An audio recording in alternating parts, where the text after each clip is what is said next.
Welcome to Women Don't Do That, where we empower you with inspiration, knowledge, and skills to redefine your boundaries and unleash your potential.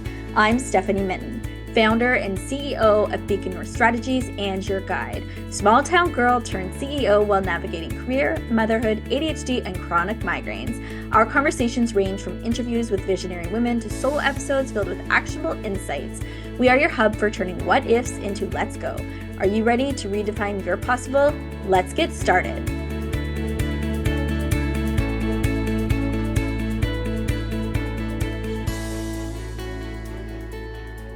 Kelly Sinclair is a podcast host and founder of Entrepreneur School, an education hub for ambitious moms who want to start and grow their brands. She's an award-winning marketer and brand strategist, visibility coach, and girl mom of two, constantly juggling hockey practices and marketing plans. She's your fairy brand mother, waving the magic wand to give you confidence, guidance, and support you to get to your next level of success. Welcome, Kelly. Hi, how's it going, Steph? Good. I'm so glad to have you here again. I feel like you've been our most reoccurring guest, which is really exciting.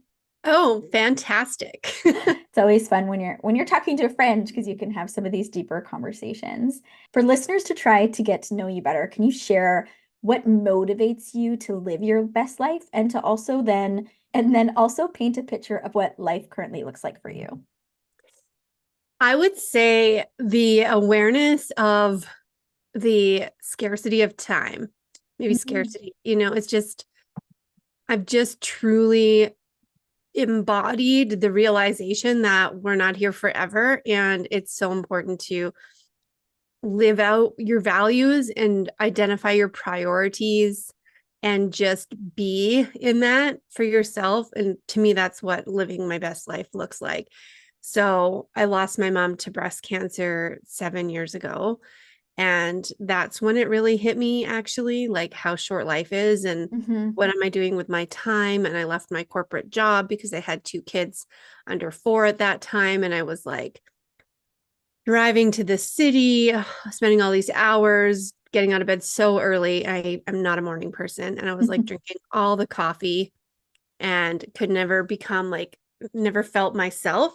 And on one hand, I was telling myself, oh, this is normal because you have kids and life is harder with kids. And let's just, lean into this and be a zombie. And then I was like, no, that's terrible. It was so terrible.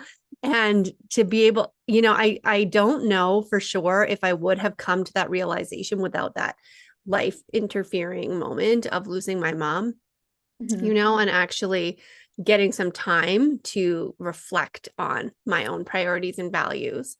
And so now I am working in my business from home since almost that time. It's been almost 7 years since I've started consulting and doing a variety of different versions of business in the marketing branding space for that time. And I make sure that I do the things that I want to do and make the memories. And I just came back from a trip to Disneyland and I have another trip.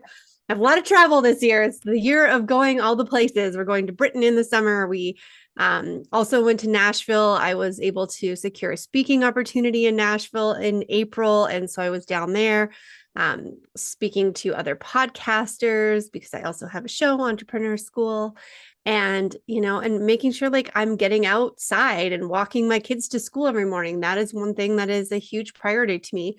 And being able to take them to all their activities because there's so many and they're in all the extracurriculars and it's softball season right now. So we're on the road 5 days a week between kids gymnastics and softball and being all those places. And sometimes you get caught up in the grind of it too. And you're like, oh, do I have to go to another game and eat another sandwich for supper? And then it's wait a minute, this is what I said I wanted. This is a value that I have is to make sure that my kids have the opportunities to do what they want to do and watching them learn what they love and being able to grow from doing the sports and the activities that they're doing. That's really what it's all about. And so reminding myself too, as I'm going through that this is actually what living my best life is. Right. I think you answered both of those questions, right? How do you live your best life? And then what does life look like for you right now? You're a busy working mom with two kids. And really, what I want to unpack is some of that journey today. And I heard you speak a lot about being really busy in your corporate job and then making this transition to owning your own business and being able to create that life that you desired. How how has the journey been in trying to run your own business and also layering in those other priorities you have, like your family, and being able to take them to activities because that is really hard. And sometimes it feels like a up and down, uh, balancing those things. So can you talk about that journey to where you are today? Yeah, it's definitely shifted many, many times. And I think that's an important awareness to have, like as you're entering it and experiencing it, is almost as soon as you get it figured out and you're like in a rhythm, something changes, Right. right? Literally, like the seasons change. Like we talk about seasons of business and life and actual seasons. And now my kids being older, like it's the seasons of what sport they're in right now. And Mhm. then the season of summer, and they'll be off. And then, well, we just have different schedule like every 3 months, right? And that's sometimes frustrating because it takes a while to get used to it and get back into a rhythm and adjust to it. Mhm. But also, when we know that it's always going to change, then maybe we can be a little bit more flexible. I have a hard time with that. I like to be in No, control. I would like the schedule, like, I think I thought the schedule should be the same all the time. And right. the more that I'm, learning more about even like, leaning into your femininity and all of that kind of stuff, is just really demonstrates how you're not meant to be on like the same plane all the time. Like everything is cyclical. Mm, So just knowing that and being able to adjust as it goes and just being more accepting of it, I think is a big piece. I think that's really important. And I think one of the messages that I would like listeners to hear today is about how when we think about entrepreneurship, we often think, especially women, of these like big, powerful women with no emotions and are very strong and they seem like they've got it all together and they're running these big businesses. And the reality is you can shape that business or that life to look like what you need it to. And so when you look at entrepreneurship, there is a space for you in that if you're a listener. It doesn't have to look like everybody else's path. Can you talk a little bit about when you first started or even now, how you set up your business maybe differently than traditional ways in your sector that allows you to live your life the way that you want to? Hmm. So first, I want to address like comparisonitis Hmm. and the we all naturally have a tendency to see what we see, what we're shown from people around us, particularly on social media, and we start to form these beliefs that of what their business is and what we think we should have to do in order to achieve that, if that's what we want. And that's like the hardest hurdle to get over, is to be able to let go of that and create your own path and your own journey on your own timeline. Right. Now, I've mentioned this before, and I know you've had Enneagram experts on here before too.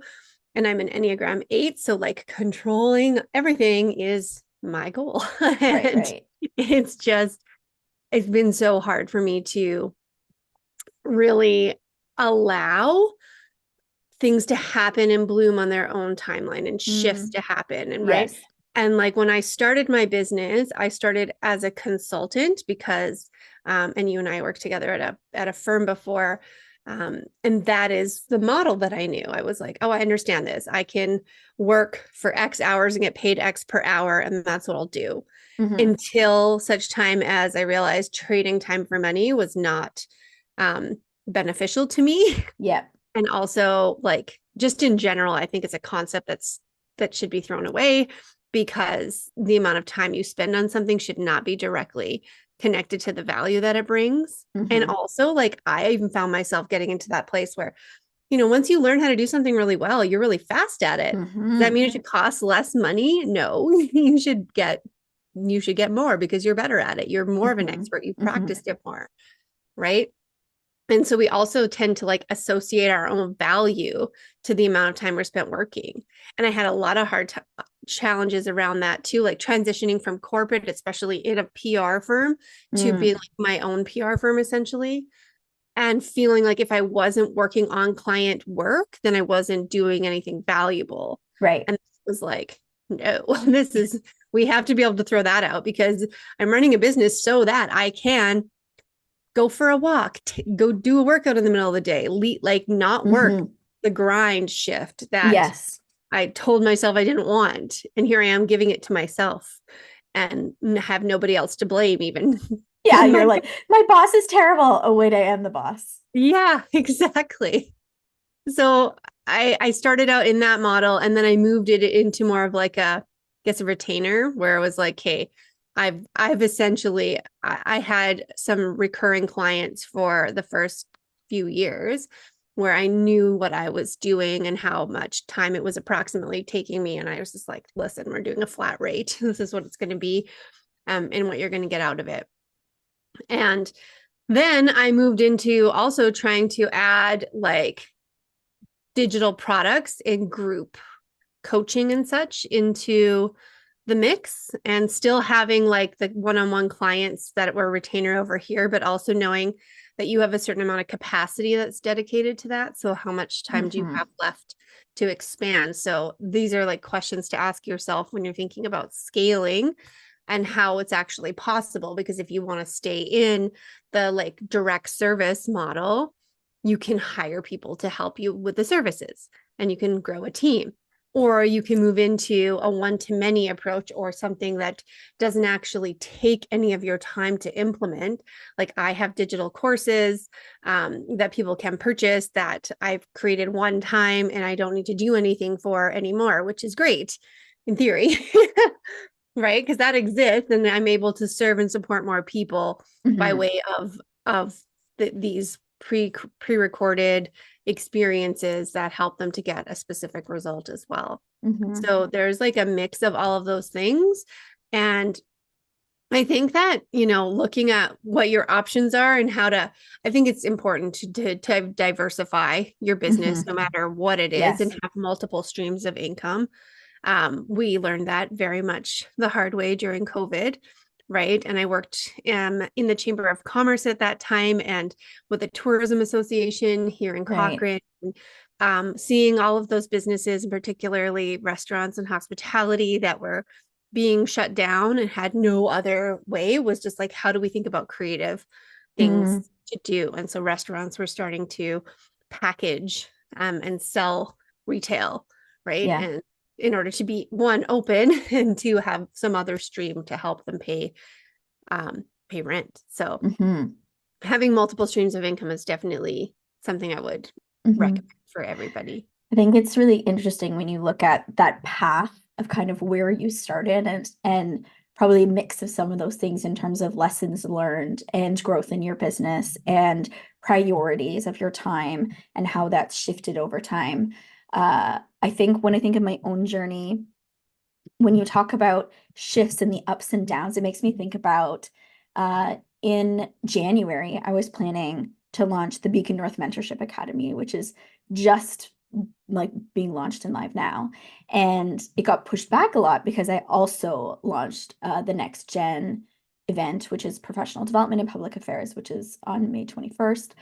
And so it had to shift, and you could stay stuck in the place of being frustrated and sad about that, or you can walk through that experience and it's like you're just rejigging where those priorities need to be, and you're still getting there in the end. It's just the path and the timelines look a little bit differently. So I could definitely appreciate having to walk through some of those changes and being okay with adjusting your expectations. Oh yeah. And if you're actually like changing the structure of your business, I think it's really valid to identify that that's actually starting a new business. Almost. Like for me, I was working like locally with one-on-one clients in a consulting capacity, doing the marketing, brand strategy stuff that I do.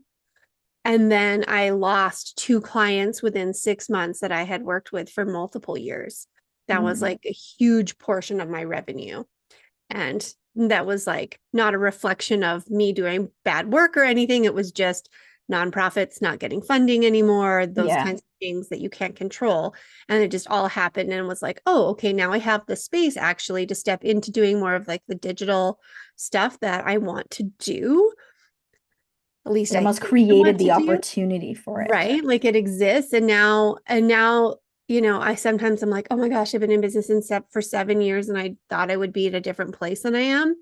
But then also, have I really been in this business for 7 years? It's a different business. Yeah, it's true. It's like those ebbs and flows change things. And getting back to, when you started your business and what it looks like, there's many reasons, but one of the reasons that I started my own business is because I have chronic migraines. And so it's really hard for me to be tied to someone else's schedule on a 9 to 5 basis. And so I have my business. And I do a lot of retainer work, which you had talked about. So people pay so much a month and I need to work for them. So it's not hourly. But one of the things that I've been doing with the Mentorship Academy, and I have been teaching courses, but moving it into a more formal position is to build in some of that capacity. One, I love teaching, but for that value for money piece to look different, time for money, because I do have an illness. And it doesn't always choose when it comes up for me, and does have a big impact on my life. I'm constantly managing it, even when I'm good, because I'm taking so many medications and those have implications. And being able over time to like adjust that model to include different pieces. Like I on purpose only take so many clients myself, like you talked about, so that I Mhm. can grow and lean into some of these other pieces.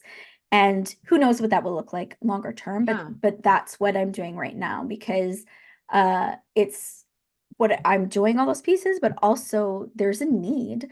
And it's not impossible, but it would be very challenging for me to have the professional growth, interest, leadership that I enjoy at a senior level while having my illness and working for someone else. Yeah. And I think one thing that you're saying there without saying is that you have to say no to some Mhm. things in order to make space for others, Yeah. right? And that is a true skill that you develop over time by being able to tap into your intuition, by being really clear about what your goals are and what your values are, Hmm. and and connecting with that so that it doesn't. A lot of people say they don't want to like niche down because that's saying no to people, that's turning money away. All of that needs to be flipped because there's this a scarcity mindset, first of all, around believing that what you're saying, that you have to say yes to everything, because what if something else doesn't come up? Hmm. So just doing the things that actually feel right for you and are why you're doing them, like Hmm. why you're not. And sometimes it's in retrospect, like I had mentioned this to you in a side conversation we had. I didn't realize that my own grief journey with losing my mom was going to like take over and like come in full force 6 years after she passed Hmm. away. Like I ended up taking an entire month off of work last year just to be like sad because it just hit me and I realized that I hadn't, processed my own grief enough, and who knows when that could happen again. I've been doing a lot more work on it, but it's also like something that's there without you knowing or recognizing it. And like you Hmm. keep getting signs, like, oh, this opportunity is coming. Oh, and it went away again. And like things just kept showing up and disappearing and like because I didn't actually have the capacity Hmm. mentally, emotionally, whatever to do it. Right. Like you can be like super ambitious and goal driven and want to do all these things. And sometimes other things in your life are actually going to, I don't want to say hold you back, but just like slow down your Hmm. timeline. Hmm. Yeah.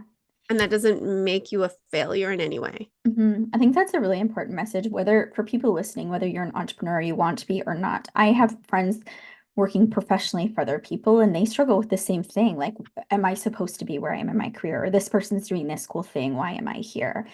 And I want to talk about that a little bit from the business perspective, because you've got this business, you're growing this business. And when you do those things, like take a month off or decide to take on less clients, it's a conscious decision that will hit your bottom line on the business side. And sometimes that's a priority you want to make, and yet it's not easy and it does have consequences. So can you talk about that?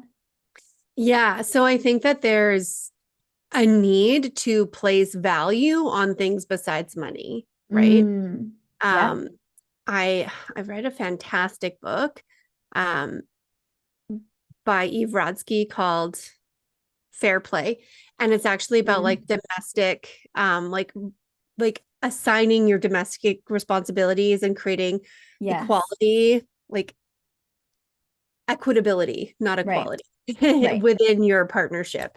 But I'm bringing that up just because one of the main things is that there's usually an argument between people of like who makes the most money, and then that person, because they're providing that, the other person picks up the slack for everything else. Mm-hmm. And one of the rules in this book is that all time is equal, right? Every single thing that you do is of equal value. The amount of time that you spend working and bringing in income, and also the amount of time that you spend washing the floor and doing the dishes and folding the laundry and planning the vacation, because that was freaking a lot of work. I just went to I Disneyland bet. and all of the like Oh my goodness. research, Disney. legit. Yes. You Yeah, have to that's a like full-time job. strategize that place, by the way. Yes. If you want to, like, pro tip, I know all of the things we won at Disneyland. So I actually like feel like I need to write a blog post about this. It's You completely should, or do related a to podcast everything. episode or something. Just bonus episode. Here's how to Yeah. do Disneyland. I'm gonna do that just for fun. Um, Yes. it's like not related to marketing, but that You said, could. I'm that sure you could make it related to marketing, Kelly. oh, you're right. I have like all of the brand, all of the extra sales, the upsells. Yeah. Okay, well, plug that idea for later. But like what we're saying is that value is not just about things that are bringing in money, like choosing to have more freedom and space in your time and your schedule Mhm. is valuable, right? It's Right. worth something. And if you have to actually like write down a monetary value for what you think that's worth, like what is it worth to be able to take your kids to an activity at 4 o'clock? You're Mhm. creating a version of their life that you want to create Yes. by choosing to end your day at 3, Yeah. right? Versus a couple more hours of work. Or Mhm. sometimes I choose to work in the evening Yeah. and then miss something Yeah. of my family. And I also have to make that choice consciously too. Yeah, it's true. It's lots of checks and balances, choices.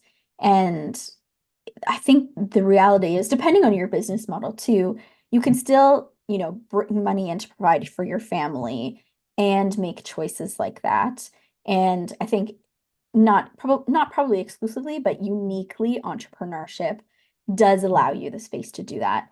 Mhm. And um, for me, like I do find if I let's take say I take a morning off and do something for my kids' school, I often will have to make up those hours in the evening, but my kids get that. And at least I have the choice to be able to do that whenever I want. And I want to be able to have that kind of flexibility and still have a thriving career that I love. Mhm. And I really feel like our generation is the and makers Yes. generation, where we're working to establish parameters around how we can have both with without sacrificing a full arm of our life, like a Yes. career arm where we're doing something that fulfills us mentally and is connected hopefully to our what we feel is a purpose, and that we're contributing in some way to the world, and also to be a parent and a wife or a spouse or whatever other roles you have, in a friend, like how can we actually have all of these things. And what Mm-hmm. does that look like? And it looks different for everybody. But I Yeah. think it's just important that we continue to parade around that it is possible. And it doesn't always feel like it's not something that's given to you, right? Like when you get a job and you have like, here's your job description and the hours that you have to be here. And, every month or whatever, we're going to assign you new projects. Like that's like delivered to you and you just like follow it. In the entrepreneurship space, you have to create the plan and the goals and the projects Do and the get the work, find clients the and client, like do every all of step. it. So And the you're budgeting and the doing marketing, more of like those you're things, everything. all the hats. Yeah, all the hats. A lot of But learning. You need to love learning, be stubborn, and be persistent, right? Like you really have to work through some things.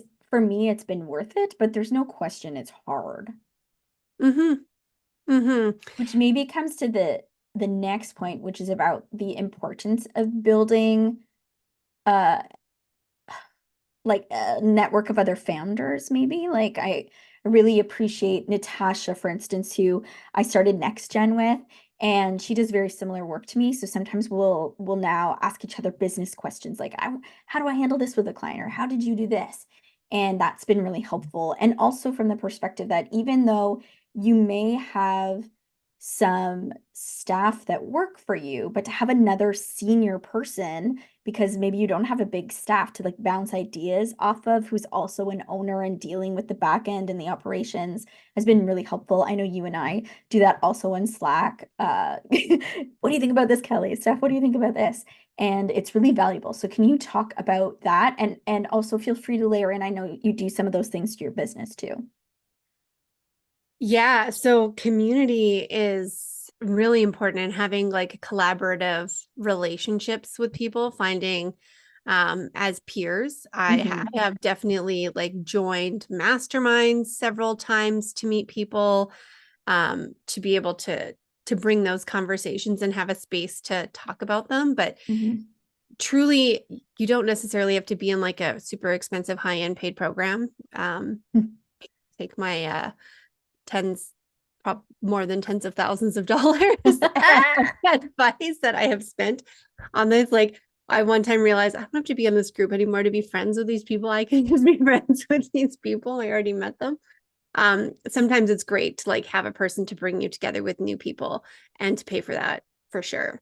But also just like focusing on collaborations and relationship Mm-hmm. building is actually what I see as the foundation of visibility and your Mm. opportunity to like grow Yeah. your business. So being a podcast host, for example, is a Mm-hmm. great platform to have because now you have something to invite people to be part of Mm-hmm. and to give, right? So you're not just Yes. making an ask of somebody when you're making a connection. Mm-hmm.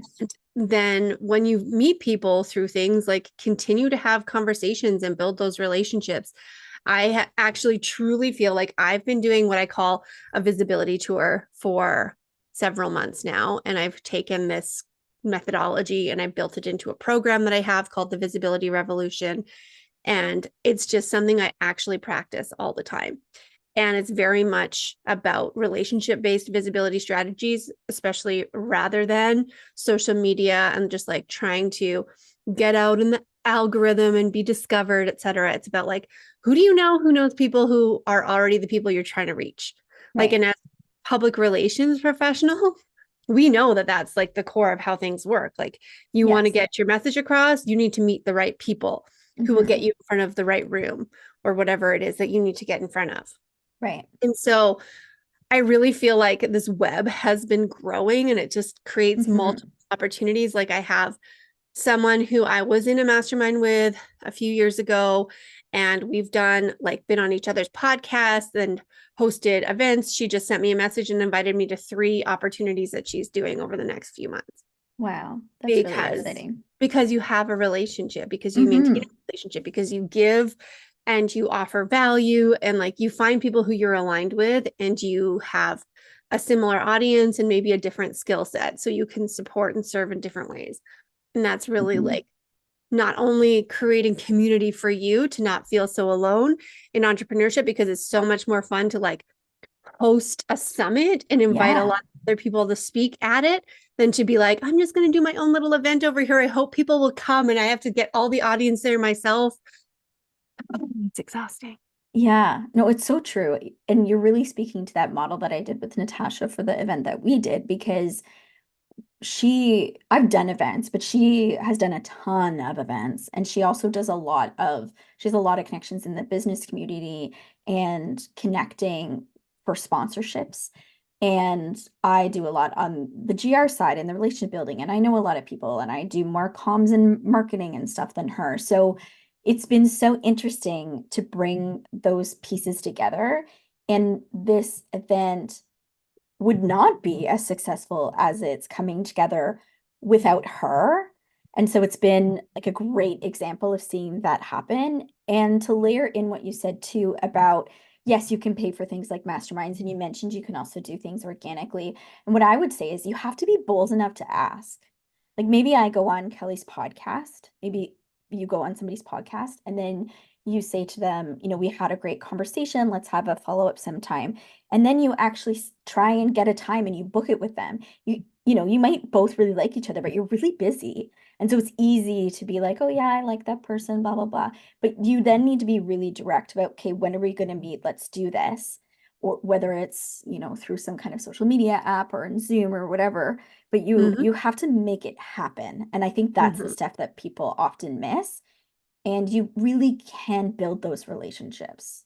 Yes, so true. Making a big ask is, first of all, people want to help you, which is something that we overlook. We don't think people want to help you. Like Yeah. sometimes, and also what I always say when it comes to taking action is what is the worst that will happen? Yeah.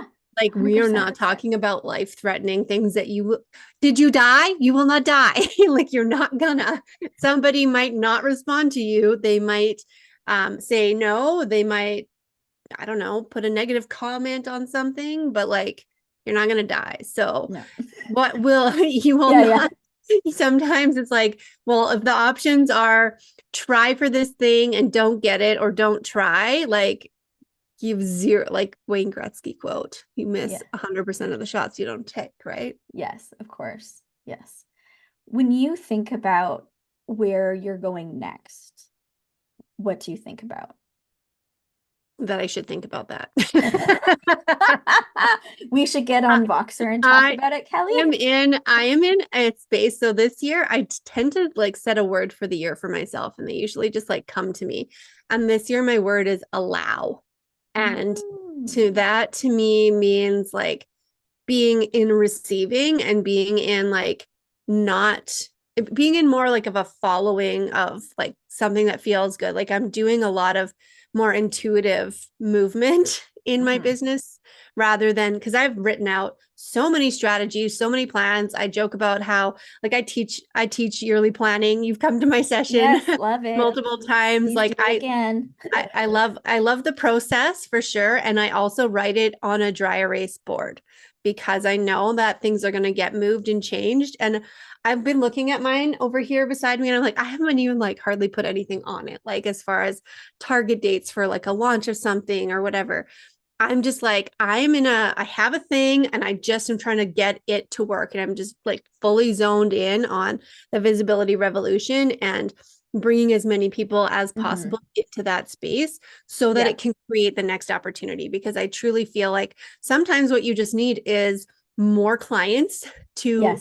in order to understand your market and like, what do they need Right. next? Yeah. Because I have been guilty of trying to create things all over the place. Like I create a new offer tomorrow. I'll put it out there. Like I've launched so many things. Like I think last year I probably launched like 12 or 15 different programs, products, offers, like one-on-one things or group things or whatever.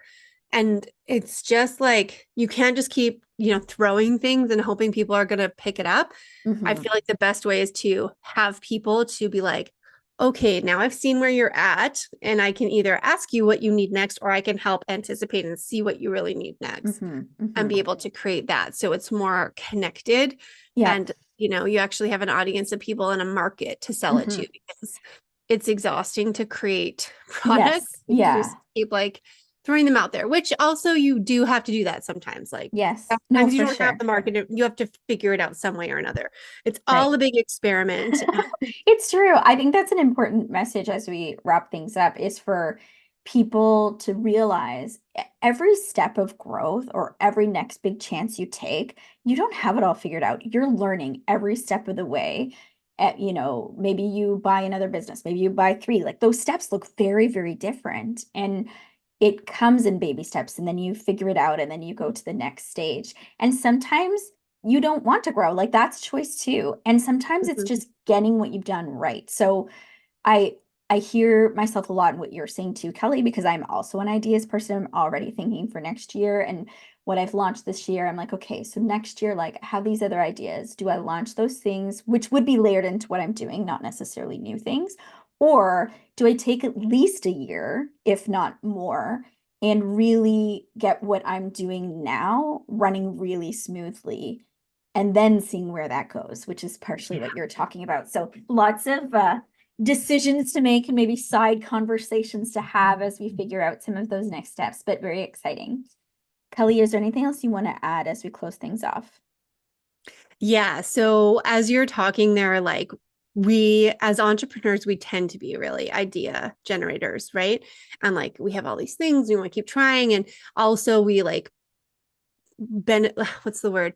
We like feed off of novelty, like when something's exciting and new, but also it can't all be exciting and new all the time because it takes a really long time to get your clients to like go through a journey to experience to understand who you are, like to connect with that. And if you're just like changing things up all the time, there's a lot of inconsistency which can create confusion, Mm-hmm. and that is challenging for you as far as like actually making sales to clients because they're like, I don't know, what does Stephanie do? Like she does Mm-hmm. like these 18 things, which is true because you do.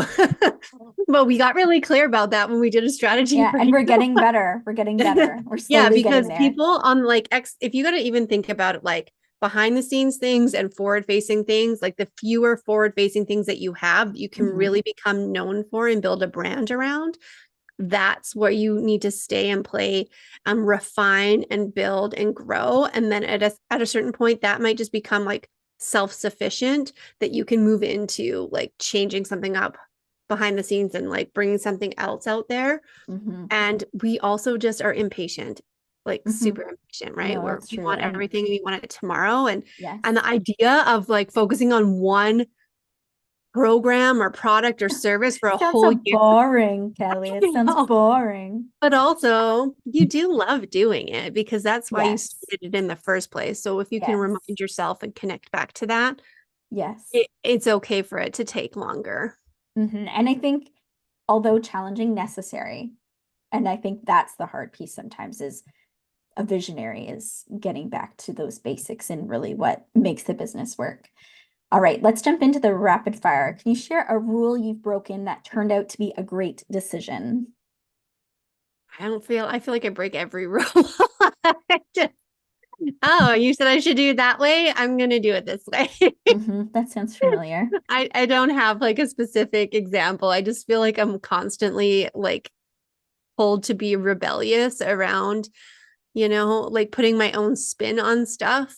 I think Hmm. that's what really helps to make you stand out authentically. Yes. Yeah. No, I can appreciate that. Who's a woman who continually inspires you? I love meeting women who are, in my peer space, Mm. um like you and like others who I've had on my podcast and have been able to collaborate with, who like didn't necessarily write a New York Times bestseller and have like a top 0.1% rated podcast and all of that. Like we could list all of those women. That's great. But I think, seeing people who are like doing the work on the ground, have the like doing the kids and life things like that. I just love to be in rooms filled with those women and to have connections to those women. And I'm really Mhm. grateful for the network I've built around that. Oh, it's so inspiring. It really is so inspiring. What's one book that has significantly impacted your wisdom or perspective? Well, I mentioned the book Fair Play Hmm. earlier in this conversation, and I actually like, I don't. have this problem where I don't actually finish a lot of books. I'm like, ooh, let's read this book. And then I like put it down.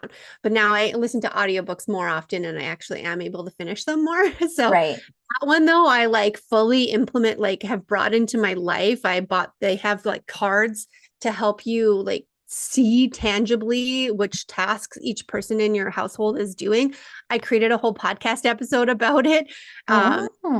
We've been really trying to actually implement that. It's essentially like how to look at your life and running your household the same way you would project managing a business or at work. And so like taking that same mentality into like, you know, when was the last time you actually took off the mattress pad and washed that part of your bed as well as just like washing your sheets and changing your sheets, right? Like keeping track of it. I built a whole Trello board, so I'm like super into that one. Okay. Oh, very interesting. All right. Well, thank you so much, Kelly. I'm sure we will have you back again another time, but thank you for your time today. Lots to chew on and think about. Thanks so much. Thanks, Steph. Thanks for joining us on Women Don't Do That. Don't forget to subscribe and leave a rating or review. Connect with us on Instagram at Women Don't Do That and visit our website www.womendon'tdothat.com for more details. Join our Patreon to support our work. Find all of the links in the show notes. Remember, you have the power to transform your what ifs into let's go. Together, let's redefine your possible. Until next time.